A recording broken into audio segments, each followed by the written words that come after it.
Welcome to Second Listen Saturday on the Parenting Roundabout podcast, where we share some fun moments from a past episode for your weekend listening pleasure. Look for new episodes every Monday through Friday. So how long has your son been in Japan? He's been there since Thursday, and so just under a week, of course, and then he's there for a month. So, wow. Yes, having a very interesting time so far. Interesting in a good way or not? It is going to be a life-altering experience for him, let's just say, which actually is a really nice starting point for our discussion. Yes, I was going to say, is he going to be spending any money there? Well, the interesting part is that he's there on an internship, and he is staying with a host family. He's there. He has 4 different host families. So each week he has a new host family. So this week he has a host family who lives in the rural countryside somewhere outside of Tokyo, I believe. And he has to bike 6 miles to his place of internship. Wow. And his guest bedroom consists of a corner in a room with something that looks probably like a mattress topper for a bed on the floor. And I'm not, it's one of those mats. Yeah. Yeah. You just put it on the floor, and then a little pillow, and he's got a fan. So he is learning that people have different lifestyles around the world. Which I hope he appreciates and brings back with him, because he certainly needs to learn how to appreciate what he has here as well. Yes, which brings us to our topic of the day. Yes, money. Yes. And money. Just before he left for Japan, so 2 nights before he left for Japan last week, he announced that he was moving back home. Now, whoa. For those of you that are new to our podcast and don't really know about, a little bit about our lives, our real lives, we're not podcast, which we probably should not talk about because they're an invasion of privacy, but who cares? Exactly. So your son's not in the room with you, so it's easy for you to talk. But I do have an older son who is in university, and last year he moved away from home, and he lived in a house with several other roommates. So this year, the time comes to renew the lease on the house, and 2 nights before, this happens 2 nights before he's ready to leave for Japan, and he announces, "Mom, I'm not going to renew the lease on the house. I'm moving back home." So if he had told me that this time last year that he was going to stay home, I would be overjoyed. Yeah. However, there's another shoe to drop, I believe. Exactly. It's been a year since he's been gone, and while I love him tremendously, I gotten used to a certain lifestyle. And my husband and I kind of looked at each other and we're like, are we bad parents? Because we're not really sure how we feel about this. But actually what concerned us more was the fact that he was moving back home. Why was he moving back home? Yeah. So he gave us a little song and dance initially, and and he was trying to be more economical and to be more, anyway, he just he had all these reasons for not wanting to live away from home. So and his roommates, he's got some new roommates who might be difficult. So we kind of we waded through that a bit, and then finally we get the truth. Yeah. The kid has racked up his credit card. He has an emergency room bill that is far beyond what it needed to be if he had gone to urgent care. Yeah. It's for 2 stitches in his foot. And he has 0 savings because he spent it all traveling last month when he went to Canada. Yikes. So, yeah, we realized very quickly that there was another reason that he wanted to move home. So when he comes home, are you going to put just like a small mat in the corner of his empty room and say, yeah, we had to sell all your stuff, honey. Boy. Exactly. This is what We sold all happened. your stuff. Yeah. So anyway, so we kind of sifted through his finances and did some quick, monthly installments that he's going to have to make. He's not going to get away with this one. And, I thought, so here's the catch, is that I thought I raised him to be very conscientious about money and budget. And yeah, clearly not. That went out the window when he went to university. Yeah. So, it's hard. Well, and do you think that it's like the availability of credit that is so hard for kids to get? The whole thing, like, well, if you want money, you just get it out of the ATM. And not saying that like a 20-year-old shouldn't have resolved that by now, but I feel like it's kids don't see money exchanged in the way that we maybe did when we were kids. No, having to go to the bank and take a deposit slip and fill it out and take the money out of your savings account and deposit the money into your checking account so that you could spend it was something that made you think, do I really want this? Maybe not. Right. Yeah. And for him, I guess too, just being away for the first year, away from home for the first year and realizing how much everything costs because he's so used to me picking up the tab on most things. So now he's all of a sudden responsible for all these bits and pieces like toothpaste and toilet paper right. that he took for granted. Yeah. So anyway, that's kind of the situation that we're in right now with the with my son and the money issue. So that is to be continued because I'm sure that's not going to be the end of it because he got to bail and go to Japan for a month. So that was convenient timing, man. And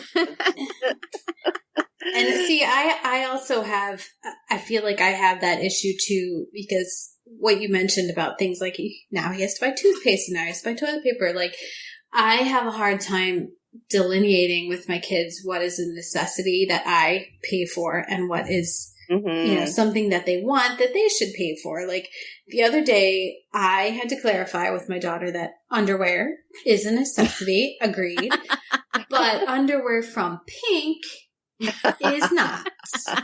No. And that was actually easy. Like we ended up with that because they were having some special at Pink and you could get, 10 pairs for, I don't know, $35 or something. And I was like, well, I can buy more than 10 pairs of underwear for $35. And anyway, you don't need 10 pairs of underwear, but fine.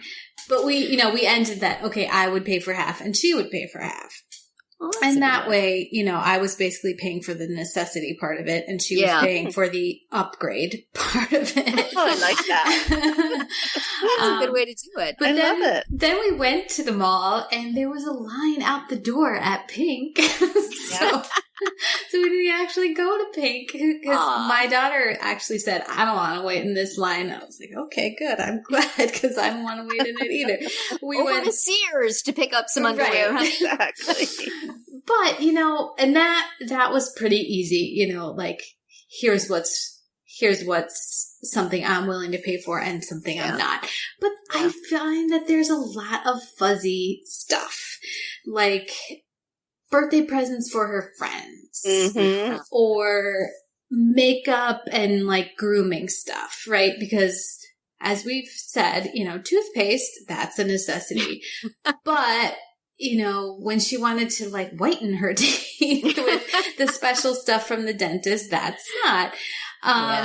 Makeup is not a necessity, but she kind of needs it for skating. Yeah. So but there's makeup and there's makeup, you know. I used to get the stuff at the dime store, and then there's stuff you can get at the department store that's right. Oh yeah, pink level of over the top.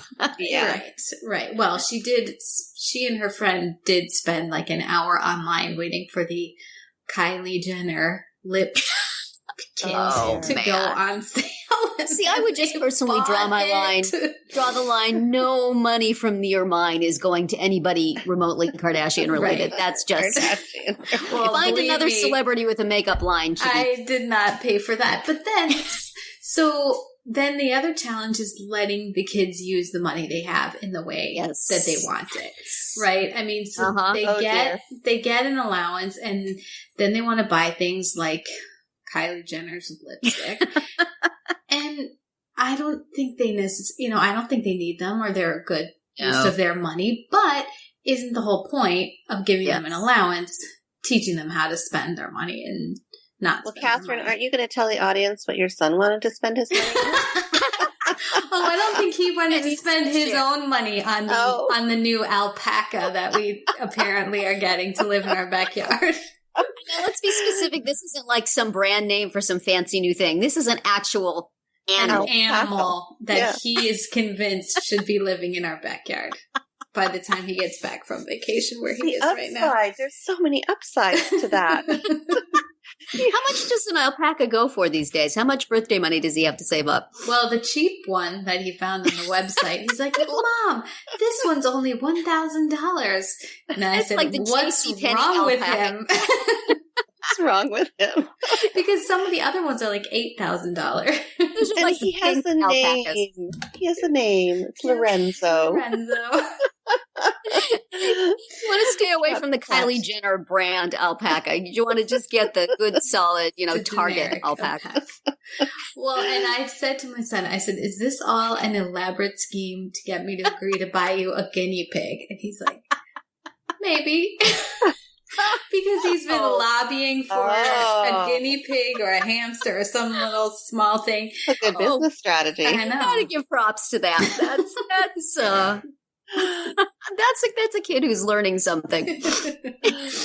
I hope so. I don't know. Terry, how's it going with your adult children? Oh, yeah. I mean, we do have young adults, but they're both living at home and they really have no expenses. They're working, but the work is, somewhat sporadic. So I haven't really, every time I think, okay, I'm going to make up a system, they're going to contribute for their phones and a few other things, then the work stops and there's no money. And it's like, oh, well, okay.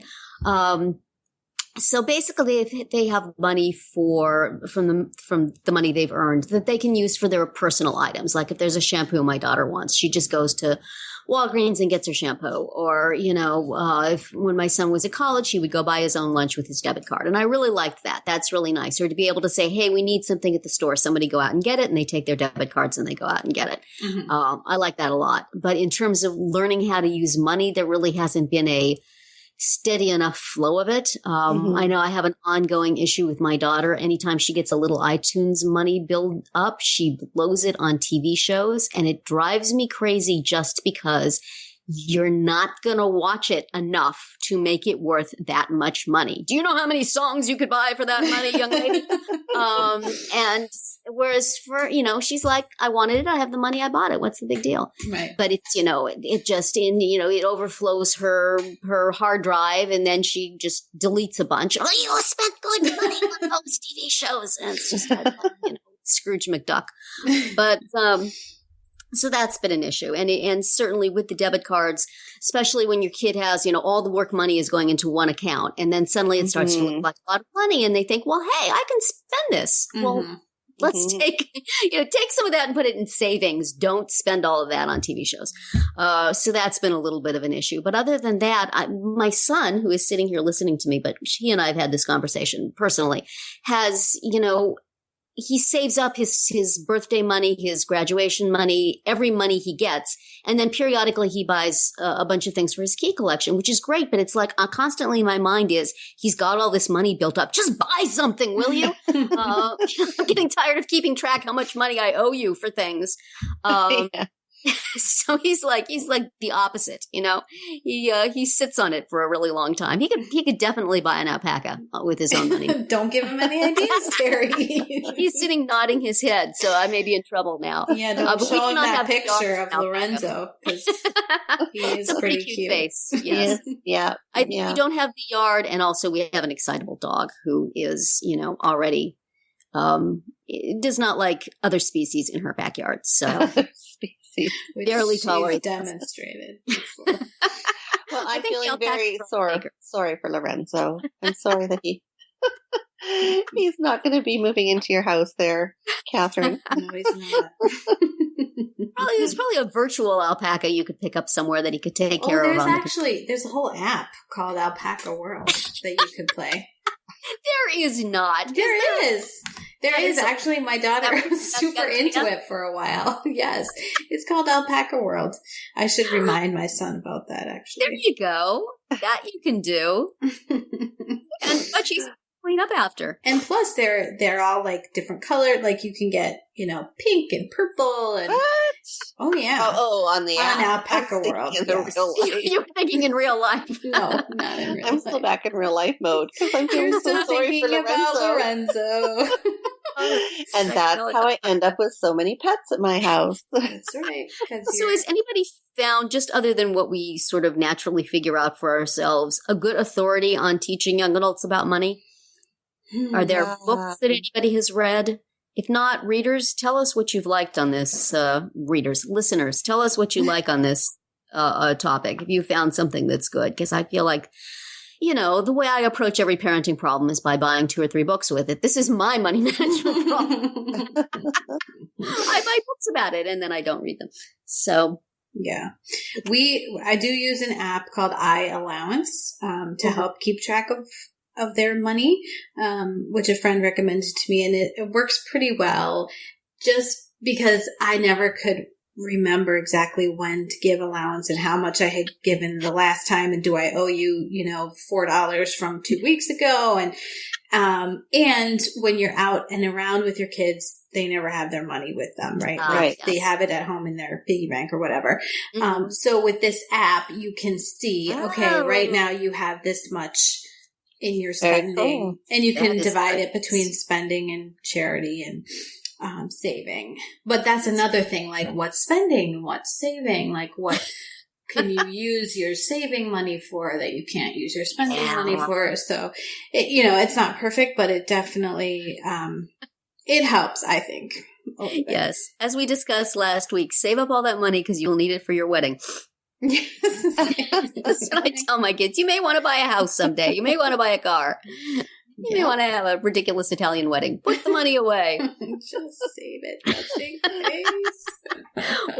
I always used to give my kids iTunes allowances because that's all they ever wanted is stuff on iTunes. So that's really easy because it just automatically puts money in their account every month.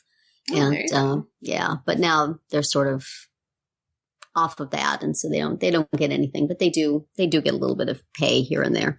Right. Yeah, it never worked for us. Allowance was never. No, we were a pay-as-you-go family. So if you want something, you had to do something for it. Oh, that is a good strategy. Yeah. It is because the other day I just stopped.